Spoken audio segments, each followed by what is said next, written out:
আসসালামু আলাইকুম সুপ্রিয় শিক্ষার্থীরা, আশা করি সবাই সুস্থ আছো এবং ভালো আছো। আমি আইরিন পারভিন, ইতিহাস দ্বিতীয় পত্রের ক্লাসে তোমাদের সবাইকে স্বাগত জানাচ্ছি। আমরা গত ক্লাসে পড়েছিলাম ফরাসি বিপ্লবের কারণগুলো কি ছিল এবং ফরাসি বিপ্লব সংঘটিত হওয়ার পেছনে দার্শনিকদের কি অবদান ছিল। তাহলে চলো আজ আমরা জেনে নেই ফরাসি বিপ্লবের ঘটনা প্রবাহগুলো কি ছিল এবং ফরাসি বিপ্লবের ফলাফল এবং এর প্রতিক্রিয়া কি ছিল। তোমরা জানো ফরাসি বিপ্লব সংগঠিত হয়েছিল সুরস লুইয়ের আমলে। সুরস লুই 1774 সালে যখন সিংহাসনে বসেন তখন আসলে ফ্রান্সে বিপ্লবের পরিবেশটা তৈরি হয়ে গিয়েছিল। ফলে সুরস লুইয়ের মতো অযোগ্য শাসকের পক্ষে পরিস্থিতি সামাল দেওয়া সম্ভব হয়নি। সুরস লুই যখন ক্ষমতায় বসে তখন আর্থিক সংকট চরম অবস্থায় ছিল। সুরস লুই এই অবস্থা কাটিয়ে ওঠার জন্য সমাজের যে অভিজাত এবং যাজক শ্রেণী ছিল তাদের উপর করের বোঝা চাপিয়ে দেয়। ফলে অভিজাত শ্রেণী এর বিরোধিতা করে এবং প্রকাশ্যে রাজার সমালোচনা শুরু করে। অভিজাতদের দাবি ছিল যে সুরস লুইয়ের কারণেই এই অবস্থার সৃষ্টি হয়েছে। এরকম একটা সংকটময় মুহূর্তে সুরস লুই 200 বছর পর স্টেটস জেনারেল আহ্বান করতে বাধ্য হন। ফলে বুরবু সরকারের যে দুর্বলতা সেটা জনসমক্ষে প্রকাশিত হয়ে যায়। অভিজাত এবং যাজকরা একসাথে রাজার বিরোধিতা প্রকাশ্যে করতে শুরু করে। আর বুর্জুয়া শ্রেণী সুযোগের অপেক্ষায় ছিল। তারা এই সুযোগটা কাজে লাগিয়ে ফরাসি বিপ্লবকে এগিয়ে নিয়ে যায়। সুরস লুই যখন জাতীয় সভা আহ্বান করলো, সেখানে জাতীয় সভার মোট সদস্য সংখ্যা ছিল 1214টি। এর মধ্যে যাজকদের সংখ্যা ছিল 308 আর অভিজাতদের ছিল 285। বাকি 621টি পদ ছিল তৃতীয় শ্রেণীর। সভার শুরুতেই তৃতীয় শ্রেণী প্রত্যেকের জন্য ভোটাধিকার দাবি করল, কিন্তু অভিজাত এবং যাজকরা একসাথে একে বাধা প্রদান করল। ফলে রাজা সুরস লুই দেখলেন যে যদি প্রত্যেকের ভোটাধিকার দেওয়া হয় তাহলে তৃতীয় শ্রেণী তারা সংখ্যাগরিষ্ঠ। এই অবস্থায় তৃতীয় শ্রেণীর যুক্তি ছিল যেহেতু ফ্রান্সের জনগণের 96% প্রতিনিধিত্ব করে তৃতীয় শ্রেণী, সেহেতু তারাই মোট জনসংখ্যার অর্থাৎ ফ্রান্সের জনগণের মুখপাত্র। ফলে তারা তাদের দাবিতে অনড় থাকে। রাজা সুরস লুই উপায়ন্ত না দেখে অভিজাত এবং যাজকদের চাপে জাতীয় সভার স্থগিত করে দেন। এই অবস্থায় 16 জুন তৃতীয় শ্রেণীরা নিজেদেরকে ন্যাশনাল অ্যাসেম্বলি বলে ঘোষণা দেয়। এই অবস্থায় ফ্রান্সে তখন একদিকে খাদ্য সংকট চলছিল, আরেকদিকে বিপ্লবের ক্ষেত্র প্রস্তুত হচ্ছিল। রাজা যখন জাতীয় সভা স্থগিত করে দিল, তখন ডাক্তার গিলোটিনের পরামর্শে মিরাবুর নেতৃত্বে তৃতীয় সম্প্রদায়ের লোকজন পার্শ্ববর্তী যে টেডিস মাঠ ছিল সেই টেডিস মাঠে একত্রিত হয়। তারা প্রতিজ্ঞা করে যতদিন পর্যন্ত ফ্রান্সের জন্য একটি সংবিধান রচনা করতে না পারবে এবং নিয়মতান্ত্রিক সরকার প্রতিষ্ঠা করতে না পারবে ততদিন পর্যন্ত তারা সংঘবদ্ধভাবে আন্দোলন চালিয়ে যাবে। এই ঘটনা ঘটেছিল 20 জুন 1789 সালে। ইতিহাসে এই ঘটনাকেই বলা হয় টেডিস কোর্টের শপথ। এর পরবর্তীতে এ সময়ে ফরাসি বিপ্লবের একটি উল্লেখযোগ্য ঘটনা ছিল বাস্তিল দুর্গের পতন। তোমরা জানো যে বিপ্লবের প্রাক্কালে ফ্রান্সে পরপর ফসলহানি হয়েছিল, ফলে খাদ্যের চরম সংকট দেখা দেয়। এই অবস্থায় গ্রাম থেকে দলে দলে লোক শহরে চলে আসে খাদ্যের সন্ধানে। তখন বিপ্লবের পরিবেশ কিন্তু তখন বিপ্লব তখন এগিয়ে যাচ্ছে।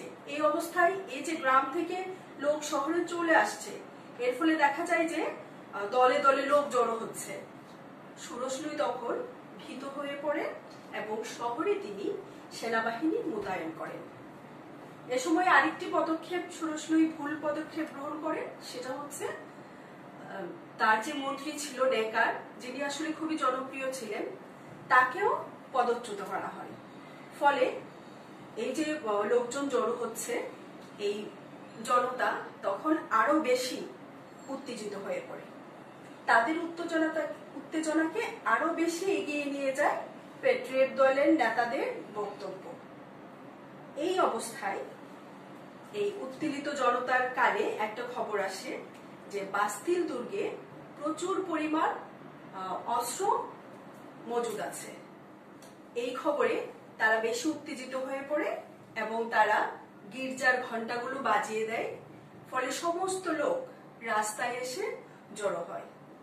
এই বাস্তিল দুর্গ ছিল স্বৈরতান্ত্রিক শাসনের প্রতীক। সরকার বিরোধীদের এখানে এনে বন্দী করে রাখা হতো এবং তাদের উপর অমানসিক নির্যাতন করা হতো। উদ্বেলিত জনতা গির্জার ঘন্টাগুলো বাজিয়ে তারা বাস্তিল দুর্গের দিকে অগ্রসর হয় এবং দুর্গ ভেঙে চুরমার করে সেখানকার যেসব বন্দীরা ছিল তাদেরকে মুক্ত করা হয়। বাস্তিল দুর্গের যে গভর্নর ছিল দেলুনোকে জনগণ তাকে হত্যা করে। ফলে এই যে বাস্তিল দুর্গের পতন, সেটা ছিল ফরাসি বিপ্লবের একটা উল্লেখযোগ্য ঘটনা। এর মাধ্যমে রাজতন্ত্রের পতন শুরু হয়ে যায় আর জনগণের অধিকার প্রতিষ্ঠা পায়। ফলে আজও ফ্রান্সের জনগণ এই 14 জুলাইকে তাদের জাতীয় দিবস হিসেবে পালন করে। বাস্তিল দুর্গের পতনের ফলে জনগণের এটা ছিল প্রথম বিজয়। এই বিজয়ের খবর ফ্রান্সের আনাচে কানাচে খুব দ্রুত ছড়িয়ে পড়ে। ফলে গ্রামগুলোতে কৃষক বিদ্রোহ শুরু হয়। কৃষকরা তাদের সামন্ত প্রভুদের বিরুদ্ধে আন্দোলন বা বিপ্লব শুরু করে। আর এই বিপ্লবে নেতৃত্ব দিয়েছিল মধ্যবিত্ত শ্রেণীর, তৃতীয় শ্রেণীর শিক্ষিত যে জনগণ যারা গ্রামে বাস করত, তারাই এই বিপ্লবে নেতৃত্ব দিয়েছিল। কৃষকরা যখন ক্ষুব্ধ, ঠিক তখনই একটা গুজব রটে যে অভিজাতরা তাদের ভাড়াটে গুন্ডা দিয়ে, ভাড়াটে লোক দিয়ে কৃষকদের জমির ফসল পুড়িয়ে দিচ্ছে। এই খবরে উত্তেজিত জনতা আরো উত্তেজিত হয়ে পড়ে, কৃষক বিপ্লব আরো বেগবান হয় এবং তারা গ্রাম অঞ্চলে জমিদারদের যে ভবনগুলো ছিল সেগুলোকে অগ্নিসংযোগ করে, ভাঙচুর করে। অভিজাত এবং যাজকদের যে সম্পদ ছিল, ঘরবাড়ি ছিল, সেখানে লুটতরাজ শুরু হয় এবং সামন্ত প্রভুদের যে জমিগুলো ছিল সেগুলো কৃষকরা নিজেদের মধ্যে ভাগ বাটোয়ারা করে নিয়ে যায়। এই অবস্থায় জ্যাকোবিন দলের যে নেতা ছিল রোবস্পিয়ার ঘোষণা দেন, বক্তব্য দেন যে অভিজাতদের উচিত স্বেচ্ছায় নিজেদের সত্ত্ব ত্যাগ করা। লুটপাট এবং ভাঙচুরের ঘটনায় ভীত হয়ে অভিজাত এবং যাজকরা নাটকীয়ভাবে তাদের রাষ্ট্রীয় সুযোগ সুবিধাগুলো ছেড়ে দিতে থাকে। এই অবস্থায় জানা যায় যে 4 আগস্ট 1789 সালের 4 আগস্ট নাটকীয়ভাবে এক রাতে প্রায় 30টি আইন প্রণয়নের মাধ্যমে অভিজাতরা তাদের ক্ষমতা, তাদের সুবিধাগুলো সমর্পণ করে দেয় এবং বঞ্চিতদের, যারা বঞ্চিত ছিল, তাদেরকে সেই সুযোগ সুবিধাগুলো ফিরিয়ে দেওয়া হয়। ইতিহাসে এটাই ছিল ফরাসি বিপ্লবের কৃষক বিদ্রোহ, এবং সেই রাতটাকে, যে রাতে 30টি আইন করে বঞ্চিতদেরকে সুযোগ সুবিধা ফিরিয়ে দেওয়া হয়েছিল, সেই রাতটাকে বলা হচ্ছে বঞ্চিতদের রাত। এরপরে আমরা দেখব যে এই সময়ে অগাস্টের 5ই অগাস্ট প্রায় কয়েক হাজার মহিলা রুটির দাবিতে বুখা মিছিল নিয়ে তারা ভার্সাইয়ের দিকে অগ্রসর হয়। এরই মধ্যে বিপ্লব বেগবান হয় এবং বিপ্লবকে এগিয়ে নেওয়ার জন্য ফ্রান্সে তখন অনেক সংগঠন এবং বিপ্লবী কমিউনগুলো গড়ে ওঠে। এই অবস্থায় রাজা তার যে মন্ত্রী ছিল নেগার, তাকে পুনরায় শপথে ফিরিয়ে নিয়ে আসেন। তারপরেও বিপ্লব এগিয়ে যেতে থাকে। এই অবস্থায় যখন ওই ভুখা মিছিল আসে, তখন রাজা অনেকটা বাধ্য হয়ে তার রানী সহ বন্দী অবস্থায়, বলা যায় যে প্রায় বন্দী অবস্থায়, ফ্রান্স ভার্সাই ছেড়ে প্যারিসের দিকে অগ্রসর হয়। ঐতিহাসিকেরা এই ঘটনাটাকে বলেছেন যে রাজতন্ত্রের শবযাত্রা, অর্থাৎ রাজতন্ত্র তখন মৃত প্রায়। রাজা ভার্সাই প্রাসাদ ছেড়ে তার রানী সহ প্যারিসের দিকে অগ্রসর হয়। রাজা যখন প্যারিসে চলে যায়, সেখানে রাজা রানী অবস্থান করে এবং জাতীয় সভাও প্যারিসে আহ্বান করা হয়। এই জাতীয় সভার তখন মূল কাজ ছিল ফ্রান্সের জন্য একটি নতুন সংবিধান রচনা করা। এই জাতীয় সভার কার্যক্রম শেষ হয় 3রা সেপ্টেম্বর। জাতীয় সভার কার্যকাল শেষ হয়। এরপরে শুরু হয় বিধানসভার কার্যক্রম। 745 জন সদস্য নিয়ে বিধানসভা তার কাজ শুরু করে। বিধানসভার কার্যকাল ছিল 1 অক্টোবর 1791 থেকে 20 সেপ্টেম্বর 1792। এই বিধানসভার শাসনকালীন সময়ে পুরা ফ্রান্স জুড়ে একটা বিশৃঙ্খলা, অরাজক অবস্থার সৃষ্টি হয়। বিপ্লবের বিরোধীরা তখন মাথা চড়া দিয়ে ওঠে। সর্বত্র কালোবাজারি, হানাহানি, লুণ্ঠন, দুর্নীতি পুরা ফ্রান্স ছেয়ে যায়। এই অবস্থায় ফ্রান্সের যে শাসন ব্যবস্থা, তার চরম অবনতি ঘটে। এই সময় বিপ্লবী কমিউনগুলো 10ই অগাস্ট রাজাকে বন্দী করে এবং বিধানসভার উপর ক্রমাগত চাপ প্রয়োগ করতে থাকে। ফলে 20 সেপ্টেম্বর 1792 সালে বিধানসভা বাধ্য হয় রাজতন্ত্রের উচ্ছেদের ঘোষণা দিতে। ফলে ফ্রান্সে রাজতন্ত্রের উচ্ছেদের ঘোষণা হয় এবং এই ঘোষণার সাথে সাথে বিধানসভার যে কার্যক্রম, যে কার্যকারিতা, এটারও শেষ হয়ে যায়। ফলে ফ্রান্স তখন একটি নতুন জাতীয় সভার অপেক্ষা করতে থাকে। এই অবস্থায় ফ্রান্সের জন্য একটি নতুন জাতীয় সভা গঠিত হয়। এর নাম দেওয়া হয় জাতীয় কনভেনশন। এই জাতীয় কনভেনশন 1792 থেকে 1795 খ্রিস্টাব্দ পর্যন্ত কার্যকর ছিল। এই জাতীয় কনভেনশনের সময়কালে পুরো ফ্রান্সে পরপর 3টি পরস্পর বিরোধী রাজনৈতিক দল ফ্রান্সের শাসন ক্ষমতা অধিকার করে। এগুলো ছিল নরমপন্থী জিরোন্ডিস্ট। এই জিরোন্ডিস্ট নামের পেছনে কারণ ছিল যে এই দলের অনেক সদস্য জিরন্ড নামক প্রদেশ থেকে এসেছিল। আরেকটা ছিল উগ্রপন্থী জ্যাকোবিন। জিরোন্ডিস্ট দলের নেতৃত্ব ছিলেন লাফায়েত, আর জ্যাকোবিন দলের নেতৃত্ব ছিল রোবসপিয়ার। আরেকটা ছিল মডারেটর বা মধ্যপন্থী। এই 3টি রাজনৈতিক দলের শাসন আমরা দেখব জাতীয় কনভেনশনের সময় হয়েছিল। জাতীয় কনভেনশন এই সময়ে পুরো ফ্রান্সে সন্ত্রাসের রাজত্ব সৃষ্টি হয়েছিল। তার আগে জাতীয় কনভেনশন রাজা ষোড়শ লুইকে রাষ্ট্রদ্রোহিতার অভিযোগ এনে তার বিচারের দাবি করে। জ্যাকোবিন দলের প্রধান রোবস্পিয়র সে রাজার ফাঁসির দাবি জানায়। তো বিচারে তাকে ফাঁসি দেওয়া হয় এবং 1793 সালের 21শে জানুয়ারি রাজা ষোড়শ লুইকে বিপ্লবের বদ্ধভূমিতে নিয়ে তাকে গিলোটিনের আঘাতে হত্যা করা হয়।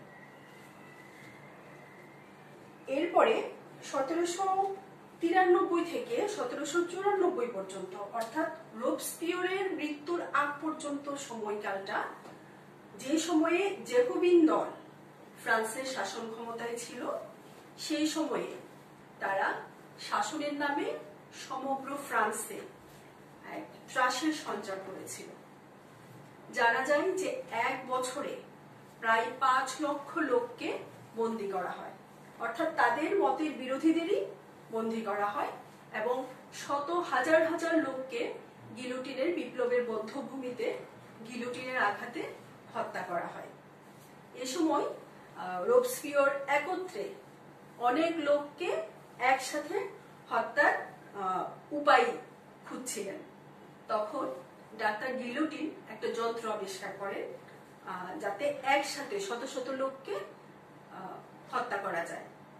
ডাক্তার গিলোটিনের নামেই এই যন্ত্রটির নাম হয়েছিল গিলোটিন।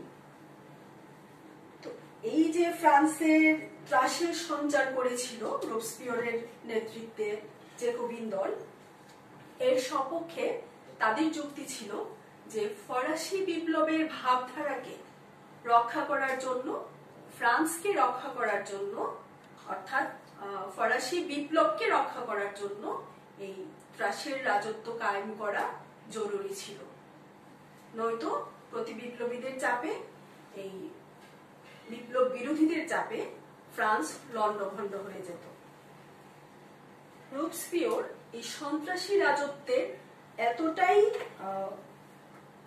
ছিলেন যে তিনি সন্ত্রাসী রাজত্ব কায়েম করে শাসন কাজ চালিয়ে যেতে চেয়েছিলেন। এর বিরোধিতা যারা করত তাদেরকে তিনি রাষ্ট্রদ্রোহিতার অভিযোগ এনে তাদেরকে তিনি গিলোটিনের আঘাতে হত্যা করতেন।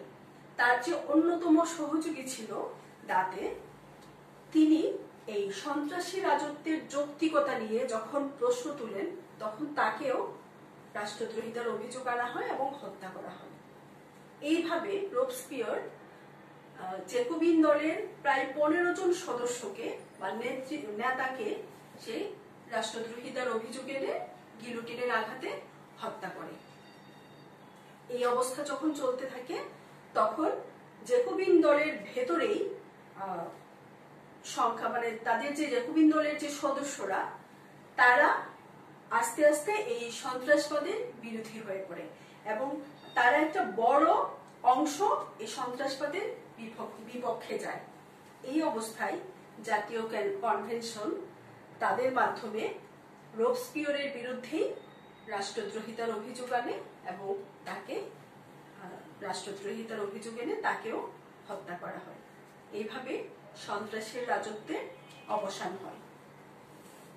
সন্ত্রাসের রাজত্বের অবসানের পরে জাতীয় কনভেনশন তখন প্রায় শেষের দিকে, তখন জাতীয় কনভেনশনের মূল কাজ ছিল যে একটা সংবিধান রচনা করা। তারা সেই সংবিধান রচনা করে। এই নতুন সংবিধান অনুযায়ী ফ্রান্সের শাসন ক্ষমতাকে 5 জন ডাইরেক্টর বা পরিচালকের হাতে ন্যস্ত করা হয়। এই ব্যবস্থাটাকে বলা হচ্ছে ডাইরেক্টরি শাসন। ডাইরেক্টরি শাসন আমলে ডাইরেক্টরি শাসন 1795 থেকে 1799 খ্রিস্টাব্দ পর্যন্ত কার্যকর ছিল। কিন্তু ডাইরেক্টরি শাসনের মূল সমস্যা ছিল আর্থিক সংকট, মুদ্রাস্ফীতি এবং চরম আর্থিক দুরবস্থার কারণে জনগণ শাসকদের উপরে আস্থা হারিয়ে ফেলে। এই অবস্থায় তারা ডাইরেক্টররা তাদের যে পরিকল্পনাগুলো ছিল অর্থের অভাবে সেই পরিকল্পনাগুলো তারা বাস্তবায়ন করতে ব্যর্থ হয়, ফলে তারা আস্তে আস্তে জনবিচ্ছিন্ন হয়ে যায়। আরেকটা কারণ ছিল যে ডাইরেক্টরদের প্রত্যেকেই ছিল বুর্জুয়া শ্রেণীর, মানে দরিদ্র যে শ্রেণী ছিল, কৃষক এবং শ্রমজীবী শ্রেণী, তাদের সাথে ডাইরেক্টরদের সুসম্পর্ক গড়ে ওঠেনি। অর্থাৎ কৃষক এবং দরিদ্র শ্রেণীরা এই ডাইরেক্টরি শাসনটাকে নিজেদের করে নিতে পারেনি। ডাইরেক্টরি শাসনের আরেকটা বড় ছিল যে সেখানে গণতন্ত্র উপেক্ষিত ছিল, কারণ ভোটাধিকার তারা দিয়েছিল শুধুমাত্র ভূসম্পত্তি যাদের আছে অর্থাৎ সম্পত্তির ভিত্তিতে, ফলে সকলের জন্য ভোটাধিকার ছিল না। ডাইরেক্টররা নিজেরাও বিভিন্ন দুর্নীতিতে অনিয়মে জড়িয়ে পড়েছিল। আরেকটা হচ্ছে যে রাষ্ট্রে তখন যে বিদ্রোহগুলো দেখা দিয়েছিল, সেই বিদ্রোহগুলোকে দমানোর জন্য তারা সামরিক বাহিনীর উপর নির্ভরশীল ছিল, ফলে উচ্চপদস্থ যে সামরিক কর্মকর্তারা ছিল তারা নিজেদের স্বার্থে তারা রাষ্ট্রীয় ক্ষমতা দখলের স্বপ্ন দেখতে থাকে। এই অবস্থায় ডাইরেক্টরি শাসনের পতন ঘটায় নেপোলিয়ন বোনাপার্ট। এরপর ইতিহাসের চাকা অন্যদিকে ঘুরে যায়, আমরা সেটা জানবো। তার আগে আমরা জেনে নিব ফরাসি বিপ্লবের ফলাফলগুলো কি ছিল এবং এর প্রতিক্রিয়াগুলো কি ছিল।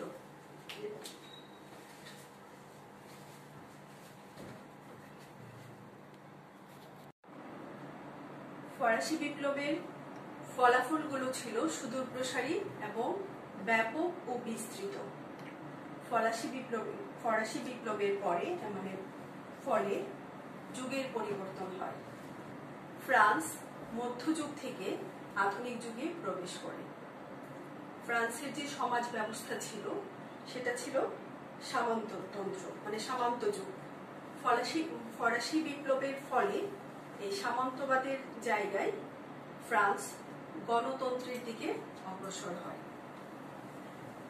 দেখা যায় যে ফরাসি বিপ্লবকে বলা যায় যে বুর্জুয়াদের বিপ্লব, কারণ এই বিপ্লবে নেতৃত্ব দিয়েছিল বুর্জুয়া শ্রেণী।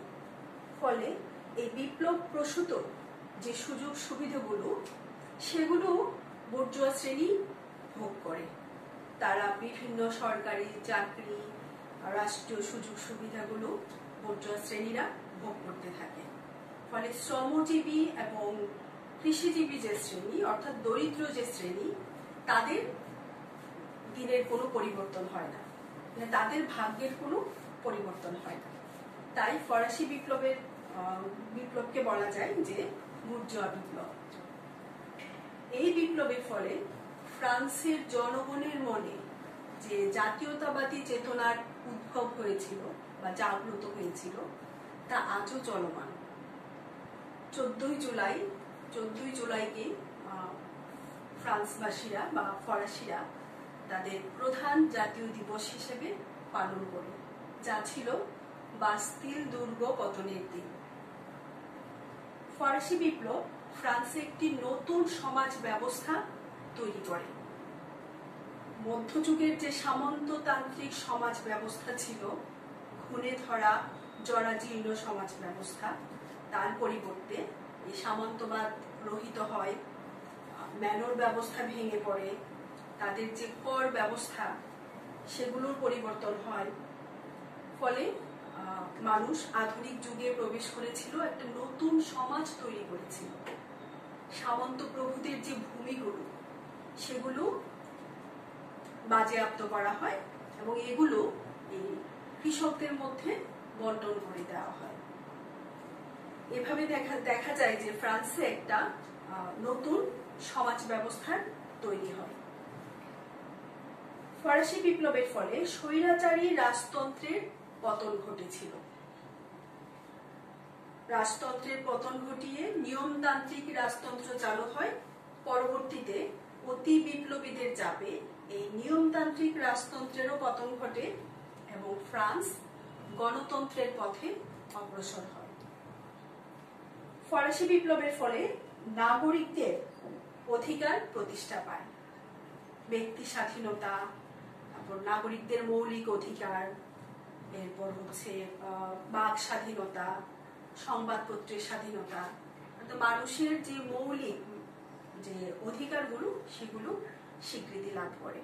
মানুষের ভোটদানের ক্ষমতা তৈরি হয়, সমাজে সবার অংশগ্রহণ নিশ্চিত করা হয়, অর্থাৎ সব মানুষ, সর্বস্তরের মানুষ নিজেদের অধিকারগুলো ফিরে পেয়েছিল।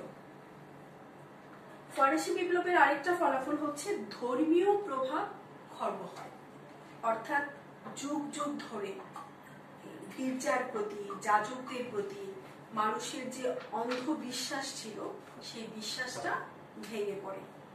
গির্জার যে সম্পত্তি ছিল সেটাকে বাজেয়াপ্ত করা হয়, তারপর যে অভিজাতদের যে যাজকদের যে সংখ্যা ছিল সেটাকেও হ্রাস করা হয় এবং ধর্মকর এগুলো বাতিল করা হয়। এভাবে যে মানুষের সমাজে যে মানুষের উপর যে ধর্মীয় প্রভাবটা, সেই প্রভাবটা অনেকাংশেই খর্ব হয়।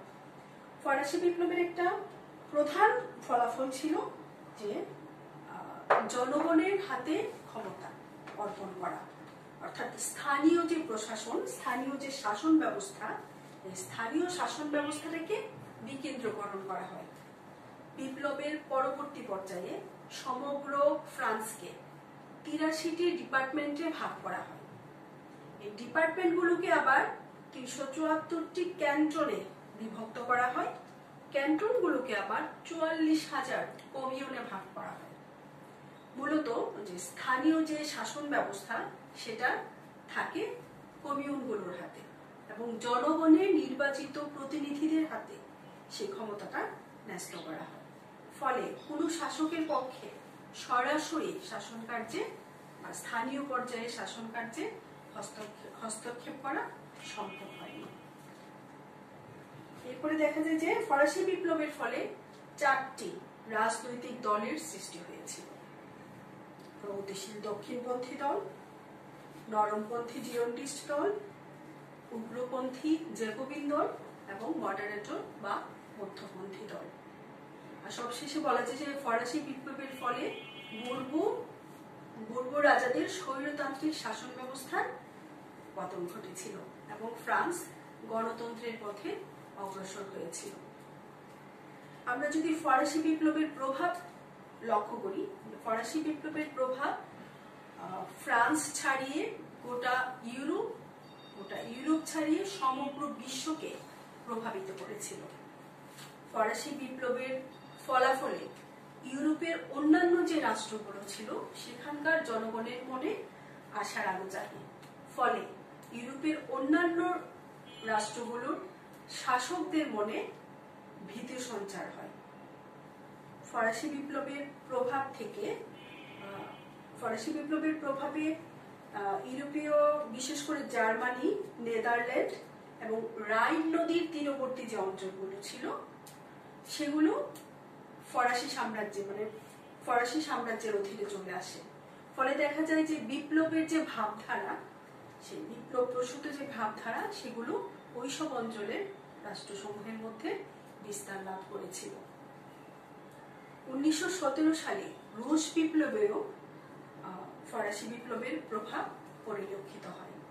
এমনকি ২০ শতকে এশিয়া ও আফ্রিকায় যে জাতীয় মুক্তি আন্দোলনগুলো হয়েছিল সেখানেও ফরাসি বিপ্লবের প্রভাব পরিলক্ষিত হয়েছিল। তাহলে আমরা দেখছি যে ফরাসি বিপ্লব ফ্রান্সের গণ্ডি ছাড়িয়ে পুরা বিশ্বকে, সমগ্র বিশ্বকেই প্রভাবিত করেছিল। ফ্রান্সের যে চিরশত্রু ছিল ইংল্যান্ড, সে ইংল্যান্ড বুর্বো সরকারের পতনে খুশি হলেও বিপ্লবের ভাবধারায় ইংল্যান্ডও প্রভাবিত হয়েছিল। ইংল্যান্ডের যে শাসনতান্ত্রিক ও অর্থনৈতিক সংস্কার এবং বেপিস্ট আন্দোলনে ফরাসি বিপ্লব প্রেরণা জুগিয়েছিল। গণতন্ত্র, যুক্তিবাদ, ব্যক্তি স্বাধীনতা, সাম্য, শোষণমুক্ত সমাজ ব্যবস্থা, নাগরিক অধিকার, এই ধারণাগুলো বিপ্লব পরবর্তী সময়ে ইউরোপের বিভিন্ন রাষ্ট্রে বিস্তার লাভ করেছিল। তাই আমরা বলতে পারি যে ফরাসি বিপ্লব শুধুমাত্র ফ্রান্সেই সীমাবদ্ধ থাকেনি, ফ্রান্স ছাড়িয়ে ইউরোপ তথা সমগ্র বিশ্বকে তীব্রভাবে প্রভাবিত করেছিল, যা আজও স্মরণযোগ্য। তো সুপ্রিয় শিক্ষার্থীরা, এই ছিল ফরাসি বিপ্লবের ফলাফল এবং প্রভাব। আজকে এখানেই শেষ করছি। আগামী ক্লাসে আবার তোমাদের সাথে দেখা হবে। সেই পর্যন্ত সবাই সুস্থ থাকবে, নিরাপদে থাকবে।